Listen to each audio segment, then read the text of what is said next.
keep eating, keep enjoying. We have a fabulous speaker for you here. Or at least he was here. Yep, there he is. Our next session is going to be with the ever-present Senator Mark Warner, a leader of many things in this town these days. In particular, he's going to be talking about his thoughts and his long-standing work on the future of capitalism. He'll be led in that conversation by our friend Steve CLEMONS, as well as Rebecca Rosen, who's the senior business editor over at The Atlantic. So let me invite Steve, Senator Warner, and Rebecca on stage. Big round of applause.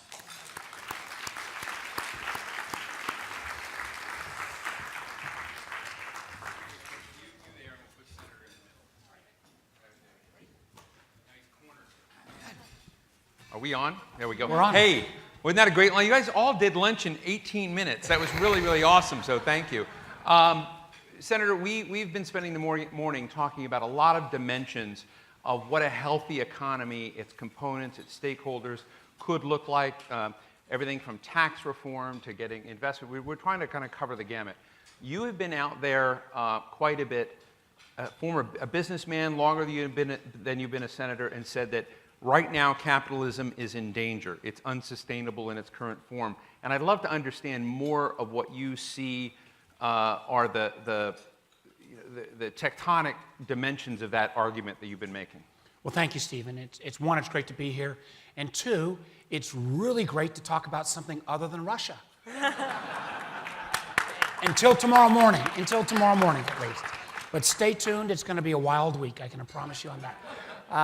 Yeah, 2 years ago, I started this journey, and frankly, absolutely anticipated that I'd be spending all of my time on this topic. As Steve mentioned, my background was a venture capitalist. I was in the tech field, managed to eke out a living in cell phones. But it struck me that a lot of our political debate, I mean, I know this is going to be a newsflash, but a lot of our political debate right now is all backwards looking. You know, on one level, you've got, through Mr. Trump, this idealized view of could we take America back to a glorified time of the 50s and 60s, when maybe for white guys there was a fair economy, but for the rest of America, it wasn't necessarily that fair. And candidly, on a lot of folks on the Democratic side are almost looking back to a wistful notion of a 30s top-down, government-driven redistribution system. And frankly, neither one of those, I think, are going to meet. Is that the Bernie Sanders model? Your words, not mine. But are going to meet where the workforce is, where the workforce is headed. And as somebody, my background was I managed to do pretty well as an entrepreneur, failed a few times, but then hit into cell phones. But I worry as a capitalist that modern American capitalism is not working for enough people. I worry that something is fundamentally changed when short-term, quarterly-driven profits are often obtained at the destruction of long-term value creation. And that the fundamental nature of work in terms of the traditional setup of the 20th century where people went to work for the same company. My dad worked for the same company for 38 years, never made a lot of money, but had economic security with that. And that we set up back in the 1930s and 1940s a really good social insurance system, a social contract that worked for almost 100 years. But that is now fundamentally changing. So in a very quick top line, you know, a third of the workforce in America today is already in contingent work. They're not working full-time, steady job. They are part-time, they're 1099ers, they're independent contractors, they're this sexy hot area of gig workers, which is still relatively small but growing dramatically. That third of the workforce is going to 50% of the workforce by 2025. And we can either try to spend our time arguing and relitigating labor classification rules of the 20th century, or we can say, how do we meet the workforce where we are? Why shouldn't we experiment with portable benefits? How do we think about a system that would allow a person to move from job to job and carry benefits as they move from job to job? Now, who ought to manage those benefits? That's a jump ball. It could be government. It could be a 21st century union. It could be a fintech company. It could be new levels of associations. But we ought to be experimenting in that area in a way that's pretty dramatic. Let me hit out two other quick comments and then Becca's going to go then at Becca you. can fire. You know, So that's point number one that we're investigating. Second is, if you accept the premise that people aren't going to work for the same job forever and that there is this remarkable short-termism that is trumping in our business cycle right now, there really is no rational economic reason for any business to invest in upskilling, not getting a first job, but upskilling low and moderate income workers.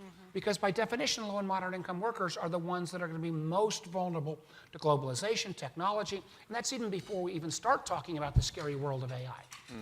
And I got to say, as a former governor and senator, I think many government training programs are well-intentioned, but from an ROI standpoint, they don't have a great track record. We spend a lot more than what we get in terms of output.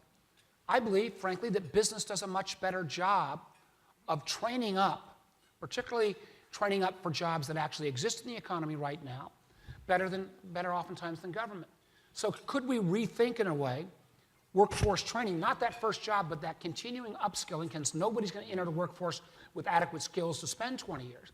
And maybe even think about changing the way we treat workforce upskilling from a tax deduction to a tax credit, pay it out over multiple years, and really think about how successful the R&D tax credit has been around intellectual capital, and could we offer that same kind of approach in terms of human capital, but targeted, and I say this respectfully to all of you in the room, not at an Apple engineer who's making a couple $100,000, but for people below a certain income cut line, say $70,000. Final point, and then we'll get to questions, is I was a I started businesses, was an entrepreneur, started Nextel, was a venture capitalist, but the capitalism I grew up with in the 80s and early 90s has radically shifted. The average hold on a public stock has gone from 8 years to 4 months. Back in the 90s, 50% of corporate profits were reinvested in business. Now 95% are spent on share buybacks and dividends. Most public CEOs I talk to say they don't have owners anymore, they've got renters. And without us devolving into some way that we simply reinforce stagnant management teams, there's got to be something between the kind of stultified Japanese economy analogy and the go-goism now that says the first thing we cut is R&D, plant and equipment, or particular training. So could we and should we look at differential capital gains rates? Certain European countries are looking at additional voting power for shares that are held for a longer period of times. Are there ways to separate the way particularly pension fund managers are paid, not on quarterly basis, but towards long-term value creation? And there's a series of other things that could grow out of that where we could create metrics for responsible businesses that wouldn't be government run. I had somebody the other day, the folks at Ernst & Young said, the amount of value that's captured on a balance sheet right now is only about 30 or 40% of the company's actual value. Because it doesn't capture intellectual capital, it doesn't capture HR, it doesn't capture all of the intangibles that are actually measurement of whether a business is going to be a success, yet the only way we, for the most part, value that business is actually on quarterly based returns. So I'd love to have that debate. Go ahead. Yeah. So can I just push you on this question of the workplace training programs? A lot of programs have been shown to be not that effective. People don't end up with better jobs. What can make these programs successful, really promote people into better earnings, better security, in light of that short-termism that you're talking about, which kind of has shortcut some of the career paths for people? And as somebody who still remains pro-trade, one of the biggest mistakes, I think, as a pro-trade advocate is we, writ large, those who supported trade, we did a crummy job helping communities and individuals that were dislocated by trade. So I think about Southern Virginia, where we lost textile jobs and furniture jobs in mass numbers in the 90s. We gave people TAA voucher certificates. And unfortunately, we had a disproportionate amount of women who got displaced, particularly in textiles. So we trained tons of hairdressers in Southside Virginia. We didn't need tons of hairdressers. The truth is, a business is going to be better equipped at knowing what the job might be. And I point out Randall Stevenson, what he's doing at AT&T, is probably the best example in this space in terms of offering virtually anybody who works on the line a chance to get some level of a degree from Georgia Tech. And I don't think it all need to be degree driven. But I would argue that if the business knows where the job opportunity would be. The business is reluctant sometimes to invest in that human capital because in a society where people move jobs as quickly as they do, why train that person up if she or he is going to move on? So if you say, we will give you the business, we're going to help, in effect, almost subsidize you by converting the dollars you spend above a baseline from a deduction to a credit, pay it out over multiple years, and even if the person, if she moves to another job, as long as she receives an industry-recognized certification that results in a higher skill and higher pay, I don't mind even still saying if we have to slough off a little bit and every dollar may not be totally efficiently spent, if you've got that upskilling taking place. And where, for everyone who says, well, that sounds wild, Warner, but in Washington it's never going to happen, we might have an opportunity to try this in a massive experiment. I, for one, believe in corporate tax reform. I believe in repatriation. But the notion that we're going to allow some of America's most successful companies to bring back those dollars at a much reduced rate, and maybe for the only ask being that some of those dollars coming back can be invested in infrastructure, I think is a much too low of ask. Why couldn't we put as part of any repatriation deal a requirement that every company that repatriates, and if I could really spread a little bit more, even down to their supply chain, has to put a meaningful training program in place in upskilling for people below an income cut. So connect repatriation to retraining. I think there is a chance, and I think here is interesting. a place where there could be enormous common cause with the president. The president talks a lot about helping disenfranchised workers and communities have been left behind. We've not seen actions that demonstrate that other than the idea that he's going to somehow pull out of the Paris Climate Accord and that's going to turn on a lot of jobs around the country. I don't agree with that at all. But the idea that if the president wanted to say, all right, for companies that are repatriating, if we move towards a territorial system, part of the price of bringing back those dollars would be putting in place meaningful training programs and upskilling. I call it more upskilling than training for people below an income cut line, and maybe even a little extra incentive to locate some of those supply chain jobs in communities that have been left behind. I think there'd be great alliance with. Let me ask you. So Randall Stevenson, for those of you who know, is CEO of AT&T. He happens to be in town today in Washington, D.C. today, and I've been trying to, one of his staff right here, I've been trying to lure him over and surprise all of you, but I don't think it's going to happen.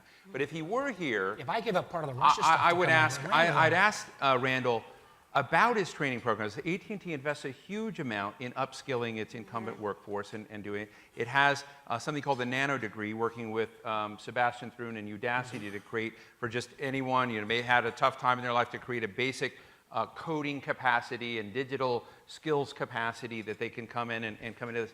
Now, the government wasn't involved in that. This was something that it's AT&T's initiative, AT&T driven.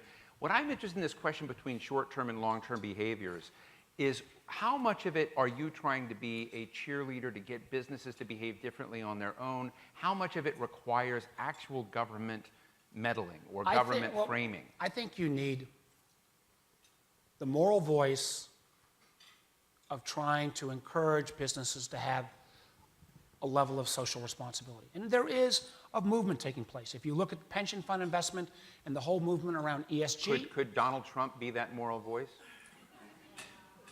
Let me finish my answer first. All right. And then you also have a series of these consumer movements, the B Corp movement, the inclusive capitalism movement, the conscientious capitalism movement, Paul Tudor Jones, Just Capital, Mike Bloomberg, SASB. I love all these things. I don't know whether we have the luxury of taking a decade to get responsible business behavior-driven metrics the way it took us a year to get LEED certification in the energy space. So I would like to goose that, and maybe it might be through the foundation world, not government. Government ought to not set these metrics, but a $100 million X prize to say to all you groups, go spend 12 or 18 months, figure this out, and let's see how the market reacts. Because one of the things I believe that, and privately run companies actually do a better job because they still have closer connection. I think for a long time, the moral fabric that held business and workers closer aligned was when the management and workers lived in the same community. You didn't want to go to church or synagogue or the club and be viewed as the jerk. So there was some moral suasion that took place at the community level. When you disaggregate workers from their management teams, that connection has gotten frayed. And I don't want to, just one last thing, I don't want to say that this upskilling program is going to solve everything. It may simply buy us 5 or 10 years so that smarter people can figure out when the actual next wave of AI comes and everything is dismissed. But if people in this room don't realize the anger that has created movements on the left and the right and legitimate frustration, and think that we have the luxury of puttering around and simply relitigating the old issues, which quite honestly, the old issues, everybody's got an established position. But if we come at portable benefits or upskilling or trying to get the capital markets to look at a longer term business cycle rather than shorter term, I don't know if those are Republican or Democratic ideas. This idea that business leaders used to once be in the same communities as the people they employed is also illustrating another big dynamic in the economy right now, which is kind of this bifurcation geographically of areas of real growth and areas of decline. How would an upskilling program serve areas where there just aren't jobs for people to go into once they? Well, one of the hopes that I would have, whether through job owning, through tax incentive or other programmatic incentive, is we have, I've heard from every business leader who wants to do repatriation. We got 2.7 trillion abroad, we're going to bring this back, we're going to invest in America. Although at record low interest rates, they could have been doing that investment anyway right now. And what we don't want, and I say this as somebody who favors lower rates and a competitive tax structure, we don't want to repeat of 2004 when we did that tax holiday and all these dollars were spent on share buyback and dividends. So the notion that and this won't be perfect, there will be seepage, but the ability to try a major experiment with all of these companies and say, we'll bring it back and we can debate the rate, and we can debate the use of funds. But you need to put in place a workforce training program for folks below X income. And we might even give you an extra point lower on that repatriation rate if you would locate jobs, and this is, I know, some of the stuff that EIG has been working on, in those communities that have been left behind. I mean, the promise of the information age was you could build it anywhere. And we've shown you can build it in Mumbai and Shanghai. We've done a crappy job of showing you can build it in rural America. But the disadvantages of rural America, maybe not for the highest tech, but for mid-tech jobs,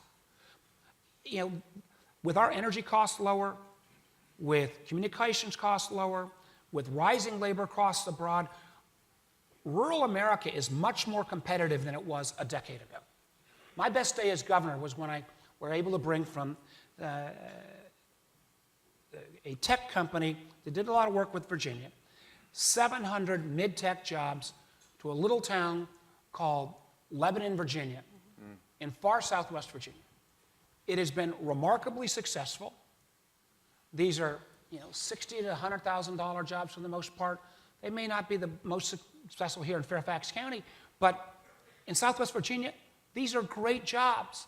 And they've found the talent. They haven't had as much competition.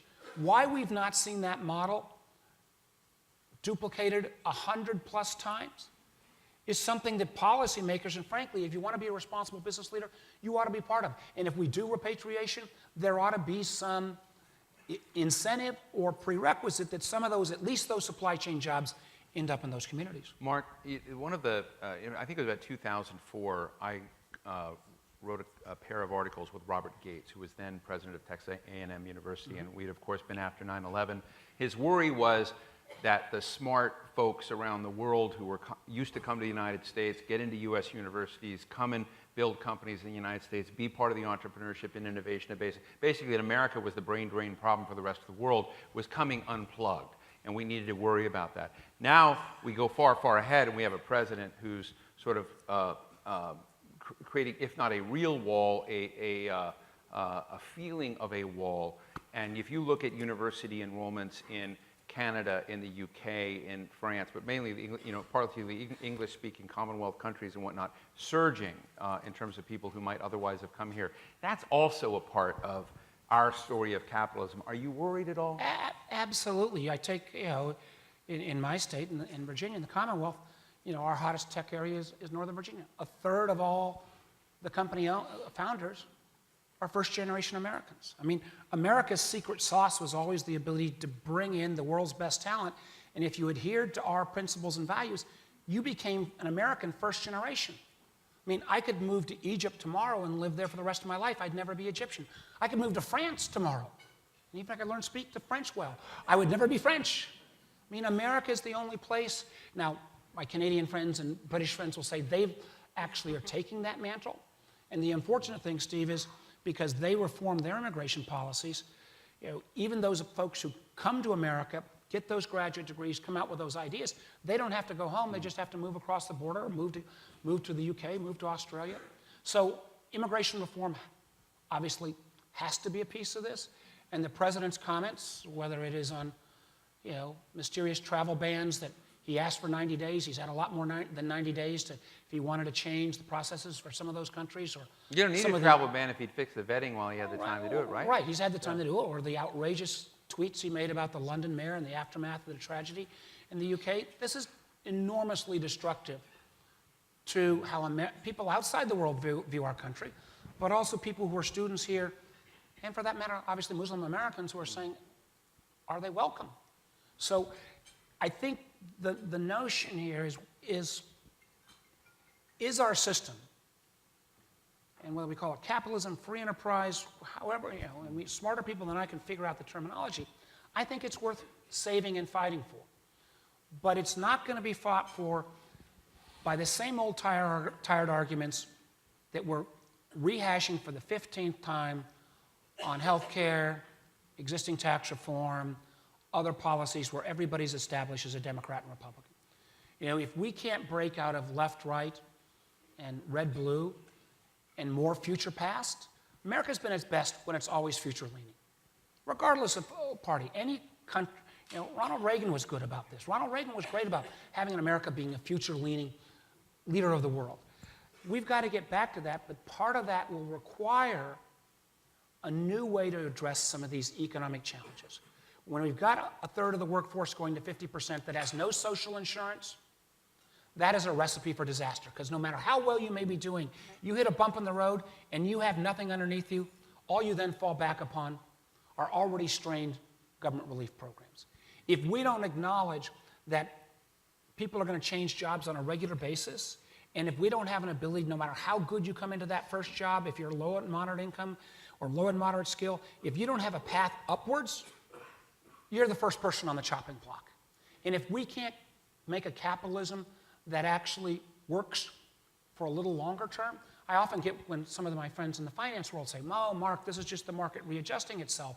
Look at Jeff Bezos. He's never made much money, but the value of the stock goes up like mad." Well, that's because Bezos controls the vast majority of the stock. Why Zuckerberg does, why Google does. You have different governing structures for some of our most successful companies who are not subject to the short-term pressure. I'm not saying every corporate raider is bad and every movement. There's got to be some in between here that simply gets us back, frankly, to a capitalism time horizon that actually worked pretty darn well in the 80s and 90s. Beck, could you have a 10-second question and a 1-minute response, Mark? Well, this is not a 10-second question. What is the way of aligning those shareholder interests and the interests of the broader public? Well, I think there are a couple ways. One, and this is where I don't think government should do it, but if we could create the equivalency of LEED certification for businesses in terms of how they treat their employees, I would count actually, particularly on pension fund and long-term investors, to reward that. And what gives me a lot of hope is folks like you, millennials, even if our kids aren't that political, they want to work for and buy from companies that bear some social responsibility. I believe the market will move that. But we don't have the metrics right now, and honestly, we have all of our tax and other incentives pushing companies the opposite direction. Well, I know, Senator, that you have Mike Rogers and Dan Coates tomorrow in a hearing, an Intel committee hearing, and you have Jim Comey on Thursday, and I hope you talk to them about what it takes to build a longer-term sustainable capitalism in this country. After a few other questions, but thank you for letting me come here, and I know I've overstayed my weight. Thank you very much, Senator Mark Warner. Last point, though, I really appreciate what Steve, you guys are doing, and everybody here. I know for most of us, you want to throw a shoe at the TV at this point when things come on. I feel the same way, and I'm inside the TV. But we live in the greatest country in the world. None of that has changed. And there's no problem that we can't overcome. I think our country will come through this challenge around Russia in one way or the other stronger, because the whole set of problems we face were much bigger than just what Trump and his affiliates did or didn't do. But if we don't come back to these issues about how we sort through getting the economy right so that people believe in our system, then it is as grave a threat as anything the Russians tried to do in intervening in our elections. Thank you all very much. Thank you for being here. Thank you, Mike.